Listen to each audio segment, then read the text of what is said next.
Bonjour tout le monde, j'ouvre la vitre sinon vous n'allez pas m'entendre. Il va être temps de passer l'Iveco au contrôle tactique. Enfin, il va être temps. Il est déjà dépassé depuis novembre 2021, donc ça va faire quelques mois. J'avais pas pu l'emmener à cause du gros problème de rouille que j'avais sur le marchepied. Donc maintenant que ça c'est réparé, eh ben, on va faire un petit tour de ce qu'il y aurait à faire pour qu'il passe. Et puis après on verra bien sûr le résultat. Déjà, j'ai un feu de gabarit là-haut qui a sauté quand je suis passé dans des branchages. Et normalement ça je crois qu'il y a contre-visite pour ça. Donc je sais pas, je sais même pas s'il y a l'ampoule encore, mais il va falloir que je le répare. Sous le capot normalement il n'y a pas grand chose à faire puisque j'ai la batterie qui est neuve. J'ai enfin le thermostat fonctionnel, donc il va pouvoir monter en température normalement. J'ai fait vidange, filtre à huile. J'ai la pompe de lave-glace qui fonctionne pas par contre. Il y avait la ventilation que j'avais démontée, que j'avais cassé un truc mais j'ai réparé. Bon voilà, donc ça fonctionne. Pompe de lave-glace fonctionne pas, ça faut que je regarde. Mais sinon sous le capot normalement il n'y a pas trop à faire. Et ici, si vous avez suivi la série de réparations sur ce marchepied, voilà, j'ai dû entièrement le refaire parce qu'il était comme ceci. Ça c'était pas de pièce. Voilà. Ça c'était une partie du plancher. Là je l'avais tordu. C'était une partie du plancher et de la descente ici. Donc j'ai dû refaire aussi. Et il y a une série de vidéos dédiées à ça. Le violet c'est du fer rose que j'ai mis partout pour le protéger de la rouille aussi en tant que possible. Les tapis étaient, le revêtement de sol était tout dégueulasse. Vraiment là c'était plein de terre, vraiment de la terre collée. Tout était très sale. Du coup j'ai utilisé le nettoyant jante. La grosse saleté, gros moyen. Donc c'est bien revenu. Je vais pouvoir remettre le siège maintenant. Je vais juste lui mettre un petit coup de rénovateur plastique, le Fresh Plast, que je vais pas tarder à recevoir. Ça c'était la nouvelle fragrance que je vais proposer. Déjà il y a menthe et là c'est la fragrance que j'ai baptisée Viking. Voilà, une fragrance beaucoup plus masculine. Donc comme ça vous aurez pour les produits d'intérieur, vous aurez le choix entre parfum menthe et un parfum plus masculin. Voilà, alors déjà il va sentir un peu mieux parce qu'il sent assez le chien de l'ancien propriétaire, encore après plus de 2 ans. Donc ça c'est pas mal, ça désodorise bien et puis ça devrait raviver un peu ce magnifique revêtement. Et puis comme je vais pas démonter le siège tous les 2 jours, autant lui mettre un petit coup de sambon de brillance en dessous. Voilà, il n'a jamais connu ça de sa vie. Il est déchiré, tout dégueu et tout, mais au moins... Ah, franchement, moi ça sent bon. J'ai hâte d'avoir vos retours d'ailleurs. J'ai déjà quelques retours sur cette fragrance. Des échantillons que j'ai envoyés ou fait sentir à quelques personnes. Et ils appréciaient bien. Différents âges et tout. Hommes, femmes. Globalement, ça plaît. Enfin, pour l'instant, tout le monde m'a dit que ça plaisait. Donc, tant mieux. Alors, le truc que je veux savoir, vu que j'ai refabriqué ce truc, est-ce que j'arrive à remettre le marchepied qui vraiment est très très beau d'origine? Si j'arrive à le remettre, je le nettoie un coup. Si j'arrive pas à le remettre, j'arrive à le remettre.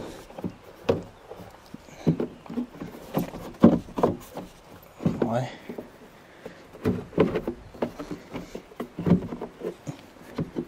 Plus ou moins. Je crois que je vais pas remettre les rivets en plastique. Ah ben non, de toute façon j'ai pas les trous en dessous qui correspondent puisque j'ai refait, j'ai pas les trous qu'il y avait.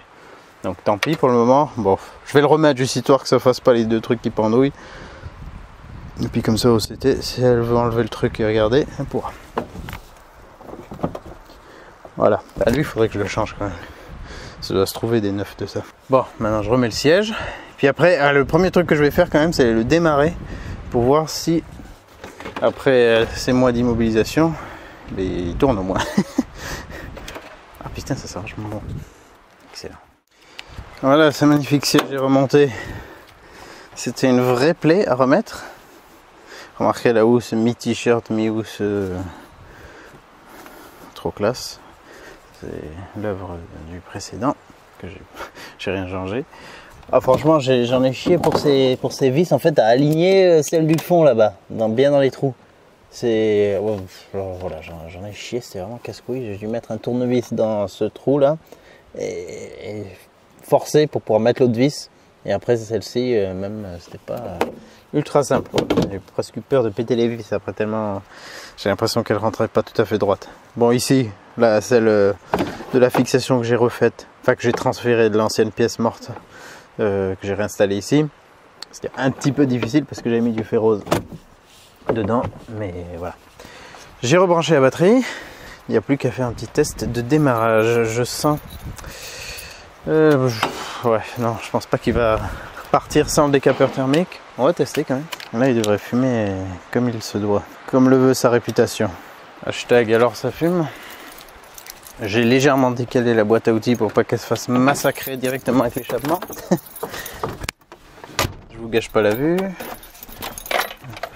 Le préchauffage, je l'avais débranché parce que de toute façon il déconne, enfin il reste allumé en permanence.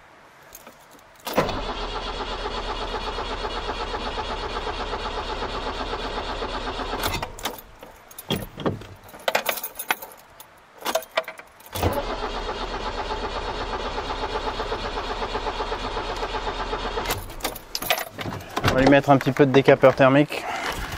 Voilà, le décapeur est en place. Chaleur maximale. Et les toiles d'araignée là, ils sont pas gênés hein, entre temps les araignées. Waouh!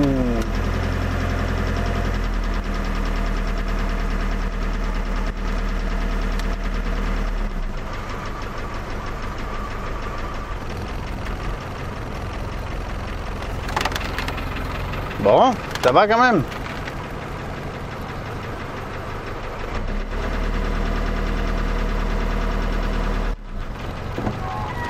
Oh non, putain, j'ai un essuie-glace ruiné. Ah merde. Ah, j'avais pas vu. T'as le petit truc à la con mais qui passe pas quoi.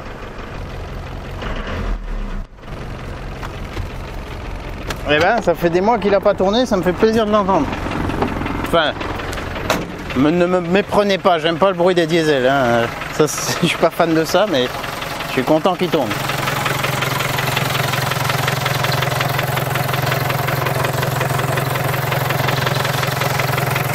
Il y a tellement de toiles d'araignée, on peut faire de la barbe à papa quoi.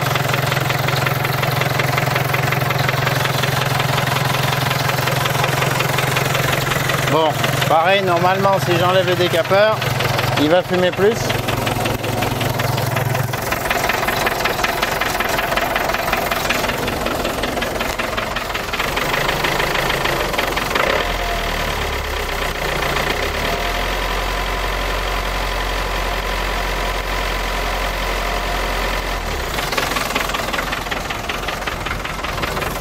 Ouais, bon, c'est déjà ça. Maintenant, je vais m'attaquer à tous les petits trucs que je sais qui vont poser problème pour essayer de limiter la longueur de la liste. Sinon, c'est l'occasion de vous montrer l'envers du décor par rapport à ce que j'ai soudé. Donc, on voit que tout le revêtement Blackson qui est cramé en soudant. J'avais pas fait gaffe, enfin si, je l'avais vu au début, après j'ai zappé, je voulais enlever ça, que ça fasse pas une partie saillante. Bon, on verra si ça passe. Mais bon, c'est quand même assez propre en dessous, sans avoir refait quoi que ce soit en plus. Là, je vais mettre du ferrose partout. Là, on voit la soudure la fixation du siège. Là, je voulais mettre un cordon de mastic. Et je voulais en mettre là aussi. Mais bon, voilà. C'est pas grave, je vais mettre du ferrose. Et ça sera déjà plus propre. Après, je mettrai de l'anti-gravillon. Le marchepied, il n'est pas bousillé pareil. Il y a le plancher là qui commence à perforer là. Puis là aussi, peut-être. À part ça. Il me semble pour le moment, soit c'est bien caché sous le Blackson, soit il n'est pas percé. Mais je pense vraiment ce qui avait aggravé de l'autre côté, c'était le positionnement du cric sur cette arête. Quelqu'un avait fait ça, ça avait créé un point d'accès pour l'humidité. Et après, ça a fait que se propager. Voilà, j'ai un peu de peinture qui se décolle à des endroits comme ça. mais c'est juste la petite rouille superficielle. Des scies en bloc qui sont craquelés, pas en très bon état du tout, mais pas encore détaché. Ça sera à voir aussi. Qu'est-ce que j'ai? Sointement sortie de boîte. Ouais, faudra que je contrôle la lubrification de la boîte. C'est que je fasse une vidange de boîte tout simplement. Il y a plein de gras un peu partout. Pas facile sur ce vieux rafio. Voilà, j'ai passé du ferrose à plein d'endroits où il y a un peu de rouille de surface. Et surtout là où il y a de la rouille de profondeur. Ça sert pas à grand chose. Mais bon, voilà, au moins ça freine un petit peu le truc. Et je crois que je vais tout simplement jouer au poker sur ce coup-là. Je vais rien faire de plus. Je pourrais plier un bout de tôle, faire comme une espèce de cornière, la mettre en place, la pointer, tant bien que mal. Mais je vais pas le faire. Parce que si je le fais, ce sera juste du camouflage. Et de toute façon, même si ça passe au CT, par chance, je voudrais le refaire correctement, quoi. Enlever la rouille et puis remettre quelque chose propre. Voilà. Donc, soit j'aurai 2 ans pour le faire, soit j'aurai 2 mois pour le faire. Voilà, on verra bien. Ça, c'est le petit coup de poker que je tente. Alors maintenant, qu'est-ce qu'on va attaquer? Lave-glace, l'attelage, en fait, c'est simple. Il est fixé sur le pare-choc. Il n'a rien à faire là. Le précédent, il le mettait pour fixer sa bétonnière sur les chantiers. Et comme ça, il déchargeait le sable qu'il avait mis dans le camion. Il le mettait dessus. Enfin, il chargeait directement dans la bétonnière et ça servait juste de point d'appui, stabilisation. Mais je vais l'enlever histoire de ne pas avoir un truc non conforme. Voilà. On va être embêté pour ça, bêtement. Les phares, ils sont mal réglés. Je sais pas si je vais pouvoir faire grand chose. Essuie-glace, je crois que je les ai commandés, je suis même plus sûr, j'attends. Le toit. J'ai un petit bout de fibre qui se rebifle. Ceux qui ne connaissaient pas la réparation que j'avais fait là-dessus, de fortune, mais solide quand même. Là, j'avais mis une tôle en galva pour refaire le bord du pare-brise qui était pourri de rouille. Et il l'est aussi là-bas. Il y avait ça. Cet adhésif bitumeux pour les toitures. Mauvaise idée parce que l'eau elle s'infiltre en dessous, elle pourrit tout. Donc là, c'était complètement pourri. J'ai dû refaire tout le bord du toit et tout. Et j'avais pas de quoi souder à l'époque. Et j'avais pas le temps, je vais faire ça un truc vite. Donc j'ai fait tout avec du rivet, de l'alu. Et ici, c'est un bout de tôle en galva qu'il y a devant. Donc elle est rivetée au toit, c'est solide. Et par-dessus, pour faire l'étanchéité, j'avais fait en fibre et aussi pour faire cette forme que j'ai dû reconstruire puisque j'ai pas refait un truc en mode gouttière comme là-bas. Voilà, il y a la mousse expansive là sur le côté pour récupérer le niveau. Et là, c'est de la fibre, donc c'est du grand art. Et pour l'instant, c'est le seul truc qui a bougé. Ça s'est un peu relevé, donc c'est pas problématique. J'ai pas de souci d'étanchéité à cause de ça. C'est juste quand il pleut et qu'on roule, ça revient un peu en dessous, mais ça redescend. Ça va pas juste qu'elle arrête. Mais j'aimerais pas que ça attire trop l'œil, donc je vais peut-être mettre un bout d'adhésif style comme ça, mais sans le bitume, histoire de le plaquer. Bon. Ici, le scotch qu'il y avait, c'est complètement décollé. Ça, c'est pas de moi, ce truc. C'était comme ça quand je l'ai acheté, sauf qu'il y avait de l'adhésif peint en noir, comme le pare-choc d'ailleurs, il était peint en noir. Comme ça, ouais, voilà. De l'adhésif toilé, hein. Gris, repeint en noir en même temps. Ça, c'est du bon travail de carrossier. Bon, donc là, je vais devoir refaire exactement pareil. Enfin, sans le repeindre d'ailleurs. Juste histoire de ne pas avoir de partie saillante à ce niveau. Et ça, après, je le referai proprement à la fibre. Et là, je sais pas trop, il y aura une attache qui a cassé à l'intérieur, je pense. Du coup, la vis, elle ne tient plus dedans. Voilà, donc ça, à juste couvrir. Alors, la pompe de la glace maintenant, qui est ici. Pour y accéder, il faut enlever 3 écrous, 2 en bas et 1 en haut.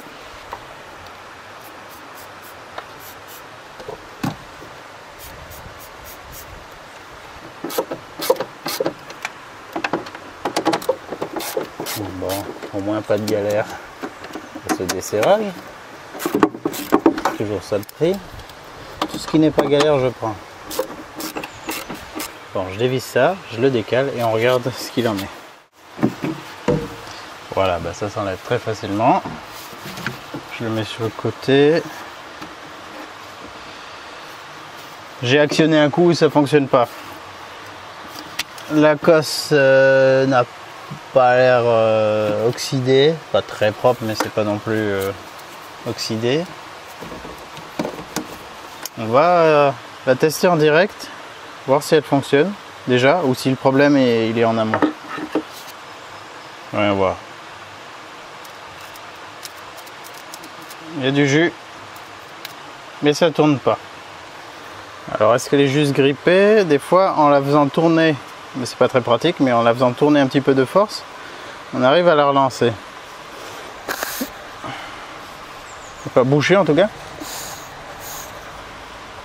Malgré ma maigre expérience, j'ai déjà eu le cas où c'était juste ça qui était l'axe qui était grippé. Et je l'avais fait tourner, j'avais pas utilisé des pincettes, je sais plus ce que j'avais, mais ça avait fonctionné. Ouais, là ça tourne pas librement là. Ah non, elle doit être grippée là-dedans. Ouais, ça résiste, ouais, elle est complètement grippée. Regardez, si je la mets en tension, que je relâche, ça revient. Bon, ces trucs de toute façon c'est toujours serti, c'est toujours chiant pour ça. Il doit être complètement rouillé à l'intérieur. Bon, avec Cobra, le couteau suisse, j'ai réussi à l'ouvrir. On va voir un peu la gueule qu'elle a.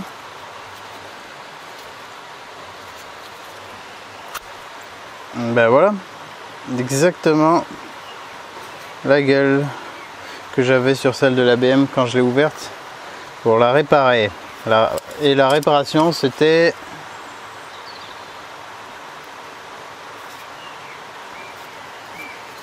ça la réparation.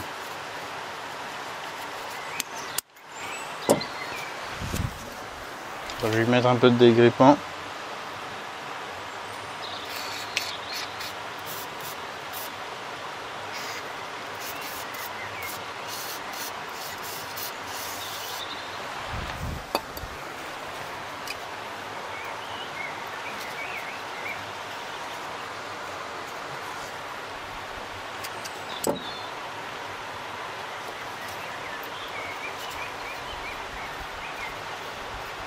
Voilà, même juste avec les doigts maintenant, ça tourne.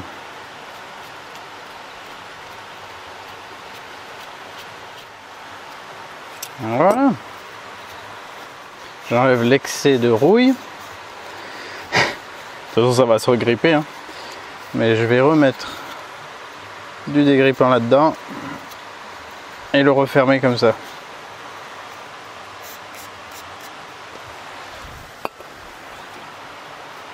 Voilà, on va remettre ça.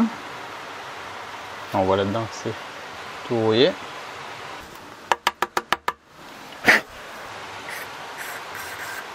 Qui c'est qui s'emmerde à réparer une pompe à quelques euros, hein, ou par mois. Vu que j'ai réussi à l'enlever assez proprement, on va la remettre. On devrait pouvoir la ressertir entre guillemets. Attends, l'orientation c'était comment? Il n'y a pas de détrompeur, non. Ça joue pas vraiment. Ah si, il y a juste lui qu'il faut que je mette.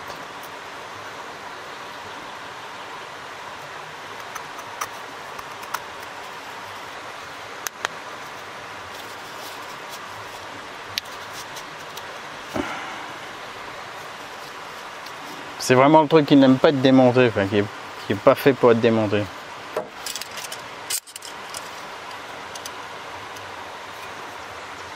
Ouais, il doit y avoir un sens parce que ça se remet pas parfaitement en place.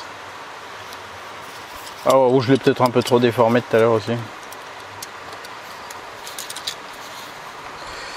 Oh puis merde.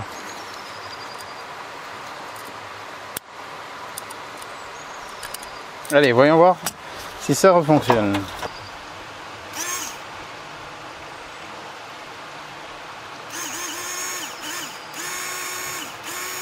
Comme au premier jour.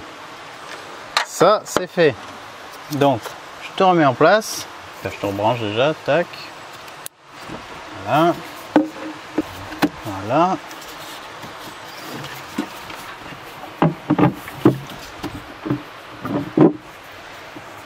On va tester avant de remettre les vis, les écrous.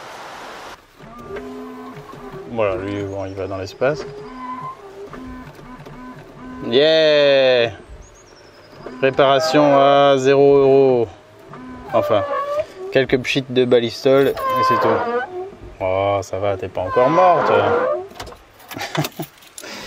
Voilà, alors ça c'est bon. Je revisse et je coche. Oh, les compteurs, ils s'améliorent pas. Hein. Bon, putain, et ça épluche de plus en plus, c'est une catastrophe. Je viens de finir la réparation du toit, on n'est pas beau là. Oh là là. Ça franchement c'est classe. Pas beaucoup de bagnoles ont une partie chromée comme ça, ultra cool. Non mais ça c'est beau. Chaque fois que j'interviens dessus, il devient un petit peu plus beau. Vraiment génial. Donc en plus de l'adhésif haute température, il peut encaisser le soleil, il n'y a pas de souci. Maintenant ici, j'ai dégraissé. Pourquoi ça me fait des vieilles traces blanches? On va vérifier ça. L'alcool a brûlé, on dissout quelque chose. Bon là, pareil, on veut juste que ça passe. Donc on va scotcher le tout, mais dans les règles de l'art. Et comme je commence à avoir l'habitude de dire, je ne précise pas de quel art il s'agit. De l'art moderne, de l'art abstrait, de l'art du cochon. Je ne vais pas préciser, à vous d'en juger. Alors on prend le bon vieux adhésif toilé. On va déjà faire tenir ce qui a envie de bouger. Ça j'ai vu, ouais, la vis elle passe au travers d'un tunnel qui est pété à mi-chemin. Plus pour longtemps.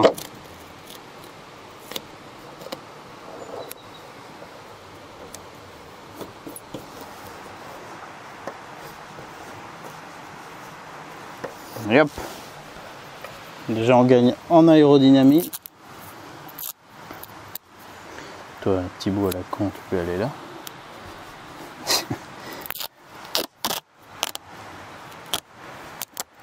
Ensuite l'angle du bas. Ça bouge pas, il faut pas que ce soit saillant. Voilà, Jess. On enlève un bout de saillance.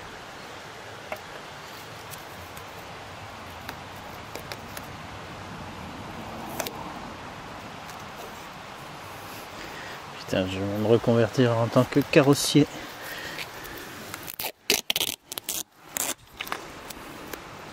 Dans un pays du tiers-monde.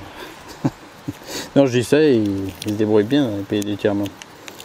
Alors, faut pas de matos pour faire mieux que certains avec beaucoup de matos. Comme moi, genre avec un bout de scotch, que j'arrive à le recoller sur lui-même, par exemple.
Voilà, qu'est-ce que t'en dis, Benjamin? Hein? Je peux fabriquer ma GT40 maintenant, moi aussi. Non, mais c'est très surfait. Hein. Le travail du scotch est très sous-estimé. Et pourtant, ça passera au CT, ça. Splendide. Attends, je vais quand même remettre une bande de propreté là-haut. Pour être sûr que tout tienne au moins 10 ans. Et je suis pas un clodo quand même. Je sais faire les choses bien. J'ai mis un coup de peinture par-dessus. Oh putain que c'est discret. Ah bah, un coup de peinture noire. Ni vu, ni connu. J'ai même repeint le bout de scotch qu'il y avait encore ici. Pareil, on le voit quasiment pas. Juste si la lumière le capte. Mais en pleine nuit, dans le brouillard, on le voit pas. Hein. Et puis là, bon, ça c'est une écope. J'ai vu sur les Formule 1, ils font des trucs pareils. Ça canalise. Impeccable. Bon, on va passer à l'attelage. Enlever l'attelage. C'est dos attelage. J'ai vu qu'il n'avait pas les deux tailles de boulons. Oh, il va me falloir une clé. 2 clés. Ah, après, il faudra que je vérifie quand même aussi le reste de l'éclairage. Les feux de plaque. Ça, c'est le truc, c'est con, mais s'il y en a un des deux de grillé, elle est contre-visite. C'est vite contre-visité, mais bon, c'est dommage de repasser pour ça, quoi. Hein, ça se voit que c'était pas pour tracter.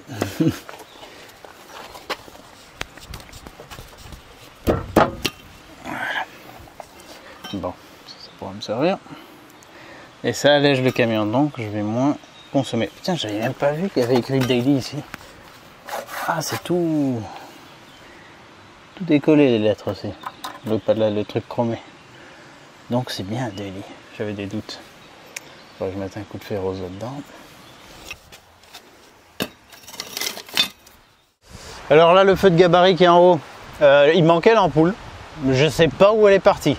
Le feu, je sais pas à quel moment il a sauté non plus. Peut-être dans des branches sur le bord des routes, c'est possible, ouais.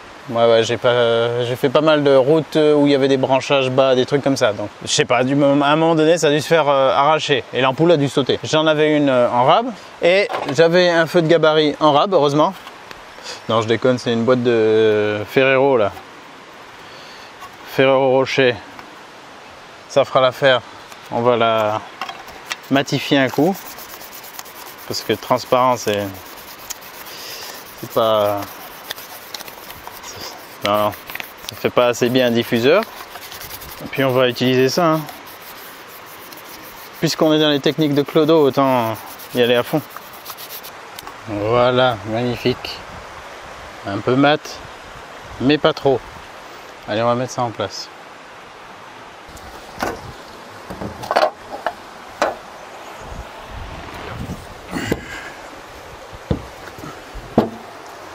Je cache pas la vue. Si, je cache complètement la vue. Bon, j'ai pris un petit peu de nettoyant fin pour nettoyer le tout.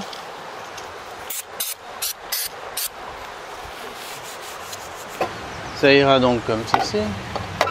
Oh bah, alors là, c'est pas beau ça, je ne sais pas ce que c'est. Non, non, franchement c'est beau. Et on va le maintenir en place grâce à notre adhésif de l'espace. Coupé aux ciseaux chirurgicaux, bien sûr.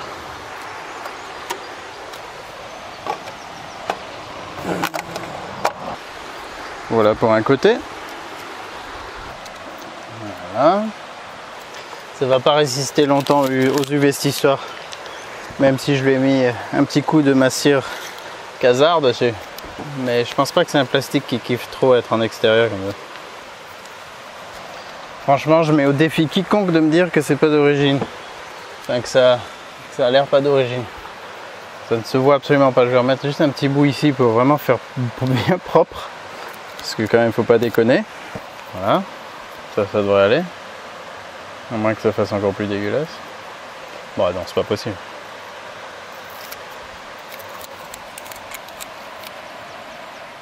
Et voilà le travail. Non, mais je mets au défi quiconque de me dire que c'est pas d'origine, ça. Sans comparer avec l'autre qui est un petit peu plus petit. Mais moi, je suis plus généreux. Je fais des choses qui ont de la gueule, quoi. C'est américaine.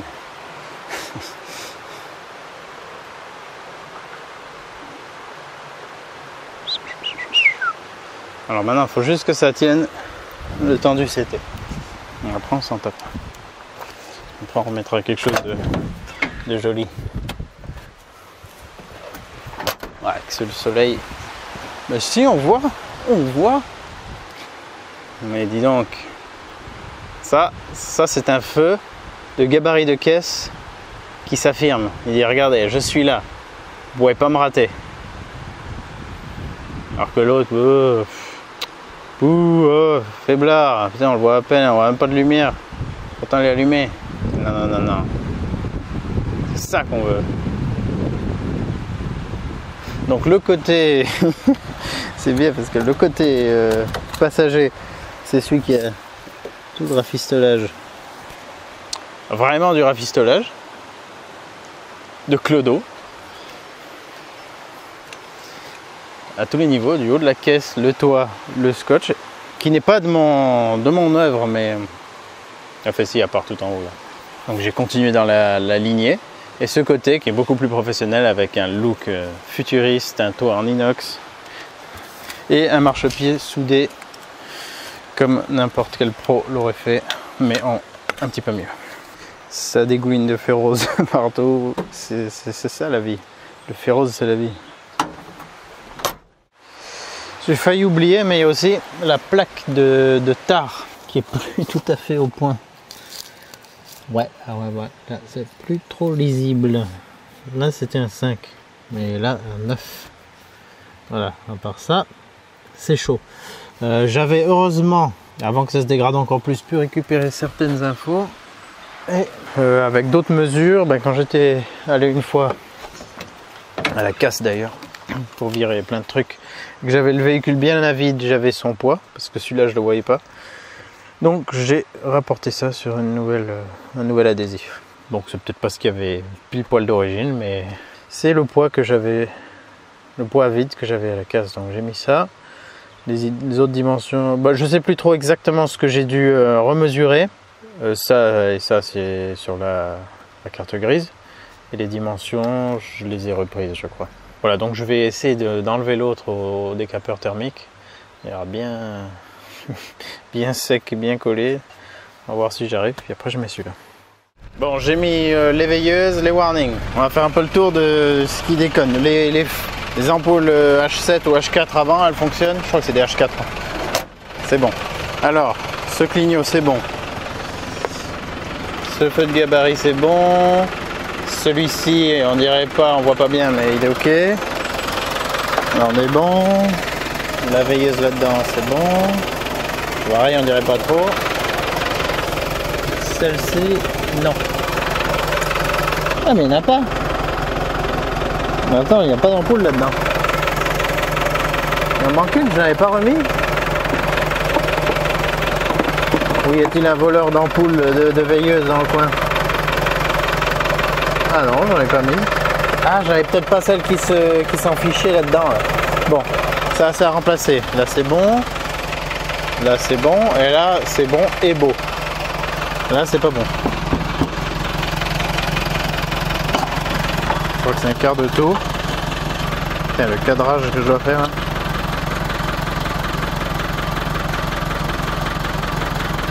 Oula. L'ampoule n'est pas a priori grillée, mais complètement oxydée. Et les contacts sont tout pourris là-dedans. Bon, on va voir ça. Vous voyez ça, ça se tire si vous avez un Daily 1. À mon avis, ça peut casser facilement, alors méfiance. Et si ça venait à pas trop bien tenir, il faut peut-être essayer d'écarter très légèrement ces trucs-là. Mais vraiment légèrement, parce que je pense que le plastique est bien cassant aussi. Voilà, donc ça, c'est à voir. À l'arrière, clignot, c'est bon. Feu de position, c'est bon. Là, on est bon. Là, on n'est pas bon. Là, on est bon. Et là, on est bon.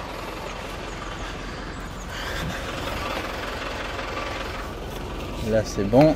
Voilà. Il est neuf. Enfin, c'était l'ancien proprio qui l'avait changé avant le dernier contrôle technique, avant de le vendre. Il est neuf, mais l'ampoule doit être naze. Ok, donc j'ai une, deux, là il me faut l'échelle. 3 le clignot, 4 la veilleuse. Avant droite. Bon. J'espère que j'ai assez d'ampoules. Ah, sinon j'en achèterai aujourd'hui. Bon. J'ai perdu pas mal de temps avec celle-là parce qu'il y avait une mauvaise masse. J'avais à peine 5 volts alors qu'en testant par exemple avec l'éclairage de plaque, je voyais que j'avais 10 volts moteur éteint. Et donc c'était à cause d'une très mauvaise masse. La masse était faite par un rivet comme ça qui avait à la place là. Ce fil aussi, il y avait, je sais pas moi, la moitié des brins qui n'étaient pas pris dans la cosse, donc là j'ai étamé le tout. Enfin, j'ai pu le débrancher, aller dans le garage pour l'étamer, c'est plus pratique. Déjà j'ai rétabli une bonne continuité entre le fil et la cosse et j'ai repercé au travers, j'ai agrandi un peu pour faire une nouvelle masse ici. Voilà, alors je vais lui mettre de la graisse au cuivre pour protéger la zone, que ça rouille pas, que le contact reste bon. Et là j'ai pris une des ampoules que j'avais pris pour remplacer les anciennes 21 watts qu'il y avait dans la caravane, l'éclairage intérieur et même les éclairages autour là, feu de gabarit. J'espère que ça va pas gêner, je vais pouvoir le réinstaller. Normalement ça devrait se remettre, je n'ai rien changé d'autre. Voilà, donc c'est normalement des 5 watts et là je crois que c'était des 4 watts équivalent 21 watts si je me souviens bien. Allez, un coup de graisse et c'est bon, j'ai plus qu'à aller acheter une ampoule pour l'éclairage de plaque et j'ai terminé. Les amis, c'est le grand jour. J'ai terminé tout ce qu'il y avait à faire, les ampoules, j'ai remis ma buse de lave-glace qui avait sauté, tout fonctionne, l'essuie-glace est remplacé, tout l'éclairage fonctionne. Il y a du lave-glace, les buses étaient bouchées, après je les ai débouchées. Donc maintenant, petit démarrage, je l'espère. Je vais prendre un petit peu de précaution. Je vais mettre un coup de nettoyant dans le filtre à air. Enfin, dans l'ouverture, dans l'entrée d'air. Je ne vais rien démonter d'autre. Si ça peut un peu l'aider à partir. Merde. Allez mon vieux.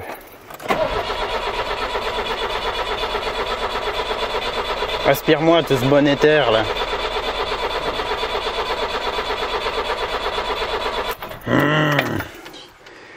Me fais pas sortir le décapeur, putain.